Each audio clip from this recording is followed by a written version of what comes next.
남유다가 바벨론에 멸망하기 전엔 선지자가 어떤 예언을 하고 어떤 상징적인 행동을 해도 자신들과 모든 말씀을 무관하게 여기면서 자신들의 소견에 옳은 대로 행동하였습니다. 그런 남유다 백성들의 죄와 벌에 대해 하나님은 오늘 본문에서 말씀하십니다. 1절 유다의 죄는 이라고 하셨고 2절 그들의 자녀가 라고 하십니다. 어른들의 죄를 자녀들이 그대로 닮았다는 것을 말씀하고 있습니다. 선한 교육은 힘써 가르쳐도 잘 지켜지지 않는데 나쁜 교육은 가르치지 않아도 잘 배우니 참 기가 찰 노릇입니다. 마치 정통교회는 성장이 더딘데 이단들은 어떻게 그리 성장을 잘 하는지 선의 뿌리보다 악의 뿌리가 훨씬 강한가 봅니다. 현재 신천지의 모습도 그러하지 않습니까? 모두가 볼 때 불합리하고 비이성적이며 납득할 수 없음에도 불구하고 어떻게 그렇게 빠르게 많이 성장했는지 의문이 듭니다. 하나님은 아이로부터 어른에 이르기까지 죄악에 가득한 백성들을 향해 말씀하십니다. 4절 내가 내게 준 내 기업에서 내 손을 뗄 것이다 라고 말합니다. 하나님께서 우리에게 주신 기업은 우리가 쓸 수 있는 것들입니다. 재물과 자녀도 우리에게 주셨기 때문에 우리에게 권리가 있죠. 물론 절대적인 권리는 아닙니다. 그런데 하나님께서 우리에게 주셔서 우리에게 있는 그 권리를 빼앗으시겠다 하십니다. 우리의 재물, 우리의 자녀, 우리에게 있는 모든 자율권, 이 모든 것들을 말입니다. 우리가 살아가면서 우리가 가지고 있는 우리에게 있는 모든 이 권리를 다 박탈당하는 경우는 사실 전쟁뿐이라 할 수 있습니다. 전쟁에서 지면 모든 권리를 박탈당합니다. 거기엔 인권도 없습니다. 오직 비참함 뿐이죠. 때로 사람은 참 대단해 보이기도 합니다. 특별히 제국주의를 이루었던 제왕들을 보면 말입니다. 알렉산더, 고레스, 나폴레옹, 징기스칸 등등 어떻게 한 사람이 그렇게도 넓은 나라와 땅을 정복할 수 있었을까요? 그렇게 모두가 놀랄 만한 큰 업적을 이룬 자, 그들은 사람들의 모든 정복한 나라의 모든 것을 자신들이 마음대로 사용할 수 있었습니다. 이러한 모습을 보면 그러한 사람들이 정말 대단해 보이지 않습니까? 그러다 보니 사람들은 그런 대단한 사람들을 닮고 싶어하고 때로 의지하고 싶어 합니다. 선지자는 당시 이스라엘 백성들의 죄악을 그와 같았다 말씀을 하시죠. 5절에 사람을 믿으며 육신으로 그의 힘을 삼는 행위라고 하셨는데 당시 제국주의자들을 의지했던 남유다 백성들의 죄악을 말씀하고 있습니다. 그런 위치에 있는 사람, 소위 제국을 이루고 절대 권력을 지닌 사람들은 종종 자신을 신으로 착각하기도 합니다. 그래서 고대 전쟁은 신들의 전쟁이 되었고 그 전쟁에서 승리한 사람은 자신을 또 신으로 여겼던 것입니다. 이단들도 그러하죠. 신천지의 이만희도 자신을 신으로 여기고 있지 않습니까? 자신을 메시아라 사람들에게 속이면서 스스로 그 착각 속에 빠져 살아가고 있습니다. 그러나 인생의 삶이 그렇게 오래지 않듯 제국도 영원하지 않고 제국의 최고 통치자의 삶도 그렇게 오래가지 않습니다.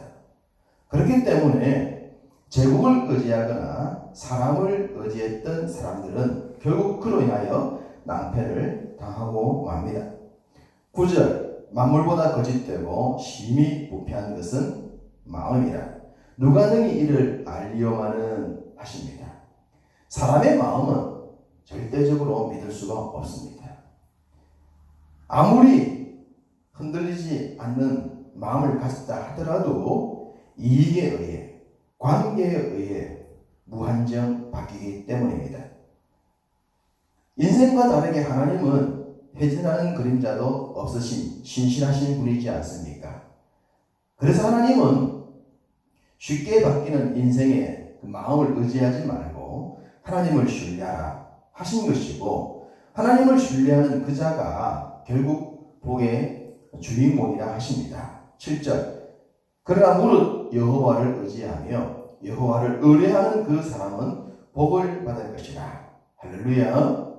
여러분 모두 이 말씀에 적합한 줄로 믿습니다. 여호와를 의지하고 여호와를 의뢰하여 하나님께서 말씀하시는 참된 복의 주인공으로 살아가시기를 축복합니다. 이 말씀에 적합한 분들을 향한 말씀이 오늘 본문에도 기록이 되어져 있는데 8절입니다. 그는 물가에 심어진 나무가 그 뿌리를 강변에 뻗치고 더위가 올지라도 두려워하지 아니하며 그 입이 청청하며 가무는 해에도 걱정이 없고 결실이 그치지 아니함 같으리라. 마치 시편 23편 같지 않습니까? 어떤 인생은 가뭄에도 절대 메마르지 않으면서 결실합니다. 하나님이 하나님의 자녀에게 주고 싶어 하시는 복, 어떤 상황을 맞더라도 하나님을 신뢰하고 사람이나 세상 권력을 의지하지 않는 자에게 이와 같은 복을 약속하고 있습니다. 이러한 복을 다시 한번 받으시기를 주님의 이름으로 축복합니다. 선지자는 이러한 복이 하나님께서 이스라엘 자손들에게 원래부터 주고자 하셨던 것인 것을 잘 알고 있었고, 그것을 알리기 위해 중보의 기도를 드립니다. 12절부터 18절 내용인데요. 그 중에서 14절을 보시면 여호와여 주는 나의 찬송이시니 나를 고치소서. 그리하시면 내가 낫겠나이다. 나를 구원하소서. 그리하시면 내가 구원을 얻으리이다. 현재 선지자는 이스라엘 백성들의 모습을 자신의 모습과 동일시 하고 있습니다. 마치 자신이 죄를 지은 듯이 백성들의 죄를 자신의 죄로 여기면서 회개의 기도를 하고 있기 때문입니다. 그렇게 그가 기도한 것은 그것이야말로 자신이 용서받고 회복되고 새로워지는 만큼 이스라엘 백성들도 동일하게 회복될 것을 믿었기 때문입니다. 지금까지 선지자는 주의 말씀을 전하면서 남유다 백성들에게 많은 상처를 입었었습니다. 소위 매국노 같은 자라, 죽임을 당할 자로 그렇게 버림받고 역경을 당하고 어려움 속에 처한 경우가 한두 번이 아니지 않습니까? 그럼에도 불구하고 그 백성들의 죄를 자신과 동일시하면서 기도하고 있는 그의 모습은 자신의 개인적인 아픔이 있었다 하더라도 동족의 회복은 자신의 회복과 함께 한다는 것을 믿었기 때문입니다. 자신의 기도를 듣고 자신이 동족에게 받은 아픔 그 이상 회복되고 고침을 받는 것은 동일하게 자신의 동족들도 회복되고 고침받는 것인 것을 믿었기 때문입니다. 그러한 선지자를 보시고 하나님은 다시 당신의 백성들에게 말씀을 선포하라고 하시는데 그 내용이 19절부터 27절입니다. 핵심 내용은 안식일을 준수하라 라고 하는 말씀입니다. 우리는 천지 만물을 창조하신 하나님께서 안식일을 거룩하게 여기라고 하신 말씀 잘 알고 있습니다. 이스라엘 백성들도 당연히 잘 알고 있었을 것입니다. 그렇지만 그들은 안식일을 거룩하게 지키지 않았습니다. 왜 그랬을까요? 첫 번째 이유는 당연히 경제적인 면 때문이었을 겁니다. 6일이라는 것보다 때로 안식일 하루에 버는 수익이 더 많다면 쉽게 포기하기 어렵습니다. 그러나 하나님께서 안식일을 준수하라 하신 말씀은 경제적인 면보다 더 중요한 이유가 있었습니다. 그것은 곧 군사적인 면입니다. 군사적인 면이란 곧 생존의 문제를 말합니다. 현대전보다 구시대 전쟁은 전적으로 군인의 수가 승패를 결정했다 해도 과언이 아닙니다.